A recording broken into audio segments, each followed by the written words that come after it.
જામનગરથી સમાચાર છે। જિંદગી સાથે રમત રમવી ભારે પડી ગઈ। બાઇક રેસિંગમાં યુવકે પોતાનો જીવ ગુમાવ્યો। બાઇક ચાલક ટ્રક સાથે અથડાતા ઘટના સ્થળ પર જ તેનું મોત થઈ ગયું।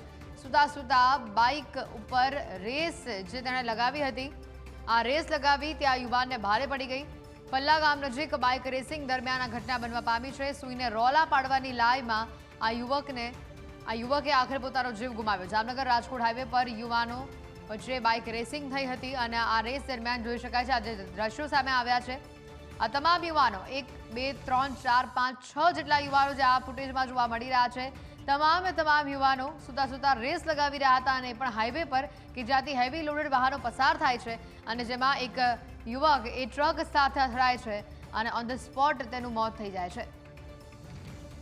અને આ અંગે વધુ માહિતી મેળવી ફોન લાઈન ઉપર સંવાદદાતા સંજય જોડાયા છે। સંજય, જે રીતના આ દ્રશ્યો સામે આવ્યા છે, આ હાઈવે ને રેસિંગ ટ્રેક સમજીને જે રીતે યુવાનો રેસ લગાવી રહ્યા હતા અને અધૂરામાં પૂરું સૂઈને બાઇક ઉપર સુતા સુતા તેઓ રેસ લગાવી રહ્યા હતા, આખરે એક યુવકનું મોત થયું છે। આ તમામ એવા લોકો માટે લાલબત્તી સમાન કિસ્સો છે જે રોલા પાડવા માટે, રીલ્સ બનાવવા માટે આ પ્રકારના જોખમી સ્ટન્ટ કરી અન્યોના જીવને પણ જોખમમાં મૂકે છે અને પોતાના જીવને પણ।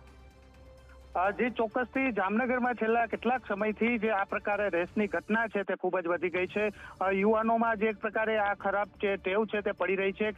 કેટલાક યુવાનો રાત્રે આ પ્રકારે જે સ્ટન્ટ કરતા હોય છે। જામનગરમાં અગાઉ પણ આ પ્રકારની અનેક ઘટનાઓ આવી ચૂકી છે, અનેક વિડીયો પણ વાયરલ થઈ ચૂક્યા છે, ત્યારે આ ઘટના છે તે ચોંકાવનારી છે। અને જે પલ્લા ગામ પાસે જે યુવાનો છે તે ઉર્સમાં ભાગ લેવા જઈ રહ્યા હતા કે એવું કહેવામાં આવી રહ્યું છે, તે દરમિયાન જે આ ઘટના બની છે, યુવક સ્ટન્ટ કરતા જઈ રહ્યા હતા અને એ દરમિયાન જે અકસ્માત સર્જાયો હતો। જી બિલકુલ, આજે યુવકનો અકસ્માત થયો છે, અન્ય તેની સાથે કેટલા લોકો આ પ્રકારે રેસ કરી રહ્યા હતા અને શું પહેલા પણ તેઓ આવી રેસ કરી ચૂક્યા છે તેને લઈને કોઈ માહિતી છે? જી ચોક્કસથી જામનગરમાં જે છેબા બાયપાસ છે, ચોકડી છે, ત્યાં પણ આ પ્રકારની જે બાઇક પર યુવાનો સુતા સુતા જે વિડીયો વાયરલ થઈ ચૂક્યા છે અને આ પ્રકારે જે પ્રકારે દ્રશ્યો જોઈ રહ્યા છીએ કે 4 થી 5 યુવાનો છે બાઇક પર સુતા સુતા જઈ રહ્યા છે, એવું લાગી રહ્યું છે કે આ યુવાનો અગાઉ પણ આ રીતના જે કોઈ હાઈવે ઉપર સ્ટન્ટ કરી ચૂક્યા હોય તેવું લાગી રહ્યું છે, પરંતુ જે પ્રકારે જોખમી સ્ટન્ટ છે તે જીવલેણ સાબિત થયો છે। જી બિલકુલ, આભાર સંજય તમામ માહિતી બદલ।